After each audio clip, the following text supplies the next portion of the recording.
Hey folks, this is Kalani. They've done it. They've actually done it. Shadow Priest will receive a huge revamp, a massive overhaul going into the Shadowlands expansion. We weren't promised much, and I think at this point a lot of priests were expecting to be left disappointed. But the latest news from the Blues tell us that not only does Shadow have some hope, but this could be an amazing expansion to play Priest. So what are we waiting for? Let's dive right in.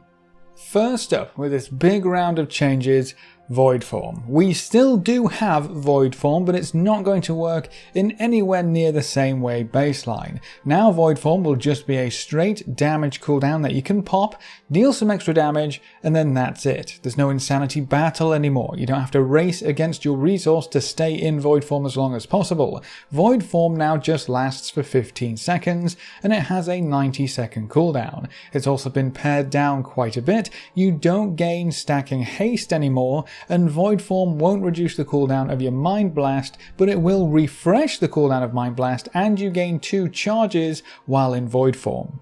Void Form will also increase your damage by 20% while it's active. So 90-second cooldown, 15-second uptime, 20% damage increase cooldown with an extra charge of Mind Blast. Simple and sweet, and most importantly, much easier to actually balance around. If you hated the insanity battle that Shadow Priest had become, this should be a great change for you. Void Eruption's cast time was also reduced by 40% baseline, so you get that part of Legacy of the Void for free now in Shadowlands 2, which always made the Void Form initiation much smoother. Devouring Plague is sticking around, but they're also changing a few things in here as well. The duration is being reduced from 12 seconds to 6 seconds, so it will deal its full damage much faster and actually provide a bursty damage over time effect. This also means you won't overlap Devouring Plague as much, because they still don't stack. But 6 seconds is a very short duration, so you want to watch to keep that up as much as possible. And Devouring Plague also wasn't really dealing that much damage overall, so that's been buffed by a whopping 50%. Hopefully this is enough to turn Devouring Plague into the high damage burst ability that it was meant to be when they first introduced it onto the beta. Devouring Plague will also now be able to crit. I guess that was an issue in previous beta builds, and you'll get it at level 20 while leveling, so a nice early pickup for all the new Shadow Priests out there. Then there's also a new passive effect being introduced which sounds potentially insane.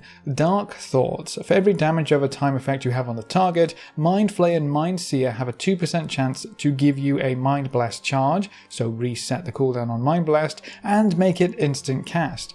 And for the next 6 seconds, Mind Blast can be cast while channeling Mind Flayer or Mind Seer.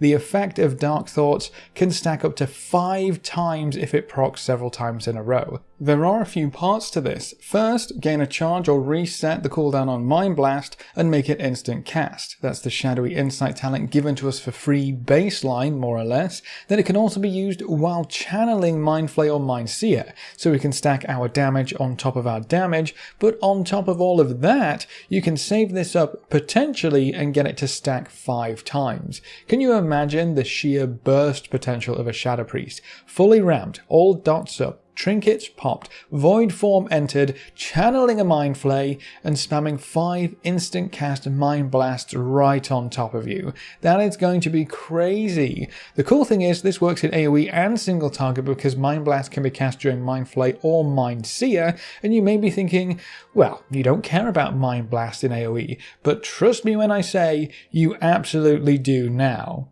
That's because Shadowy Apparitions has been reworked. Now when you use Mind Blast, Devouring Plague or Void Bolt, you also create a shadowy version of yourself that floats towards all targets afflicted by your Vampiric Touch, dealing shadow damage. Critical strikes will cause 2 Shadowy Apparitions to be created. So as long as Vampiric Touch is on your target, which, let's be honest, should be all the time, you will create the apparition every time you use those abilities. If you have 5 targets with Vampiric Touch active and you Mind Blast, Devouring Plague or Void Bolt, that's 5 spirits, guaranteed, sent off with every cast. That is going to be so amazing, and if you crit, well, just double up your ghosty pals. So when you're AoEing now and you have Vampiric Touch all nicely spread out and you get stacks of that new passive while using Mind Seer, you get to throw out free Mind Blasts, dealing extra damage to primary targets, but also proccing guaranteed spirit on every target with Vampiric. There's some real synergy going on here with these new changes and I love it. In addition, Mind Blast Rank 2 will reduce the cooldown by 7.5 seconds up from 7 seconds. This keeps it nice and tidy relating to the global cooldown and ensures the spamming is as smooth as possible, because waiting 0.5 seconds between casts was really weird, so I'm glad they changed that. And then Shadow Word Death no longer grants Insanity, but that's not a huge deal with the big Void form change, but still worth pointing out. Bear in mind that the Shadow Word Death spell is now baseline in Shadowlands, so you don't have to worry about picking it up as a talent. That's not all though. A bunch of talents have been swapped around and completely reworked or just simply replaced. On the first row of talents, both Shadowy Insight and Shadow Word Void have been removed. Shadowy Insight was more or less baked in, so great change there, and Shadow Word Void became kind of part of Void form. Death and Madness has moved to this row. That's the talent which will give you Insanity if a target dies within 6 seconds of you using Shadow Word Death, and then a new talent will appear here, Unfurling Darkness. After casting Vampiric Touch on a target, your next Vampiric Touch is instant cast and deals shadow damage instantly. This effect cannot occur more than once every 15 seconds. So you get to double up your Vampiric Touches instantly to help spread them around, and you get some initial damage to go along with it, potentially very strong on 2 target fights, which we know we have at least a few of in Castle Nathria already. On the 5th row of talents, in the place of Death and Madness, we'll get another new talent, Psychic Link. Mind Blast deals 60% of its damage to all targets afflicted by a Vampiric Touch within 40 yards. Anybody want some Spread Cleave or AoE? Even more AoE potential added into the mix. So not only does Mind Blast trigger a shadowy apparition on each Vampiric Touch target, but it literally just spreads its damage to everything as well. That's going to create some absolutely amazing Spread Cleave or AoE scenarios. On the 6th row, the level 45 talent, Lingering Insanity has been removed. The haste buff doesn't exist anymore, so this talent would have been useless, and Dark Void has been removed as well. That one hurts a bit more, but we have some amazing new talents in their place. First up, Searing Nightmare. Instantly deals shadow damage to all enemies around the target and afflicts them with Shadow Word Pain. If the enemy is already afflicted by a Shadow Word Pain, Searing Nightmare deals double damage. Only usable while channeling Mind Seer. There's your Dark Void, but better. This gives you some very strong AoE burst potential if you need to take care of a lot of targets very quickly. You're also going to have to choose between applying Vampiric Touch to everything to synergize with Mind Blast procs and Shadowy Apparitions, or maybe just spamming Searing Nightmare more. It's going to depend on the pack, but some interesting choices there.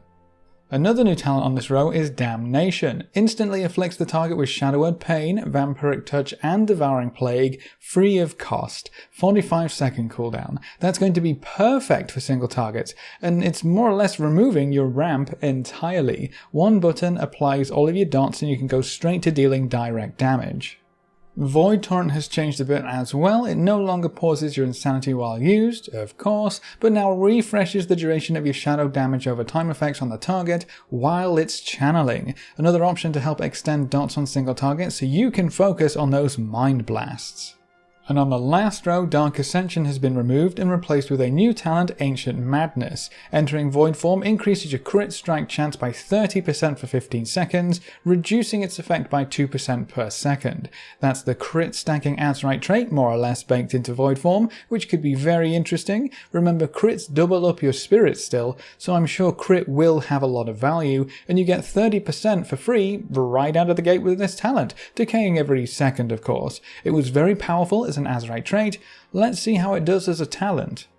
It will be competing against a reworked Legacy of the Void. Void form no longer has a duration, however, during Void form your Insanity will drain increasingly fast until it reaches 0, and Void form ends. Void form increases spell damage by an additional 5%. So baseline Void form doesn't work like it has for the last 2 expansions, but if you pick up Legacy of the Void now, you can still play like that if you enjoyed it. The duration is removed, but the cooldown isn't, by the sounds of things, so you should be able to enter Void form every 90 seconds seconds still, and I guess if you can ever keep your void form for 90 seconds, a very tall ask for the start of an expansion for sure, but you could potentially eventually reach that 100% uptime. That alone could be interesting, but the main takeaway here is that you can play with the new, different cooldown based void form, or, if you prefer the Insanity Drain chase, you can pick up Legacy of the Void again and play like that if you want to.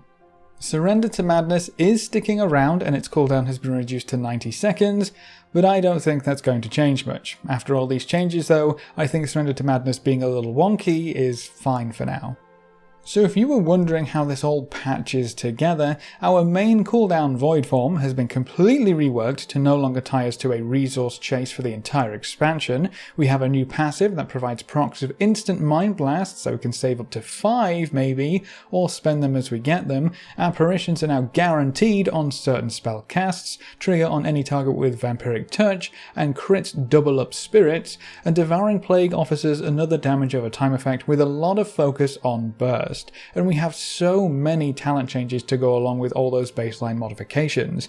By my count, 9 talents have either been removed or replaced, moved in the tree, or redesigned. 5 new talents have been added to give us more options and to change up how we play, and I think there will be far more synergy in your choices as a Shadow Priest than we've seen in a very long time. These changes have convinced one of my guildies who really wanted to play Shadow but was really frustrated with the current state of it because he just really enjoys the theme. It just needed a bit of love going into the next expansion, and these changes haven't just pushed him over the fence, they literally lobbed his Shadow Priest all the way into main status. So, safe to say he's pretty excited. I also think my Shadow Priest is being brought out of retirement for this one. These changes sound like so much fun. But I guess we'll just have to wait and see how it all plays out when it makes it onto the beta. We do know there will be a beta build later today, but we're not too sure if these changes will make it in. I can't wait to check it all out though. Speaking of beta builds, if you're curious, the next build will be a big beta wipe that we've all been dreading, so from this point on, at least for a little while, you will have to level manually on the beta and acquire legendaries, soul vines and all that good stuff as you go. No more skips, no more freebies. We're also going to get a taste of exactly how this expansion is going to unfold. There will also be some more raid testing later in the week, including testing of the last boss, and the start of mythic testing, which we're also excited for, but that's all we have for this video. What do you think of these huge Shadow Priest changes from what you've seen so far? Is there anything missing that you would love to see changed, or do you think this could really fix a lot of the problems that Shadow has as a DPS spec? Leave all your thoughts in the comment section below. If you want to see these Shadow Priest changes in action, you can find us over at twitch.tv/KalaniTV. We stream every Tuesday, Wednesday, Friday and Saturday at 12 PM PST, and watching the stream and coming to say hi is one of the best ways you can support the channel right now, and if you ever wanted to be included in the long list of names at the end of every video, a subscription on Twitch is the easiest way to make that happen. You get a free sub to any Twitch channel if you have Amazon Prime too, so be sure to take advantage of that. A big thank you to everyone who subscribed on Twitch already, and to our supporters over on Patreon. You can see their names floating by on screen. If you want to join these lovely guys and gals, well, now you know how. Remember to leave a like just below the video before you leave, and if you want to see more, make sure to subscribe. But apart from that, thanks for watching folks, good luck and have fun, and as always I will see you next time.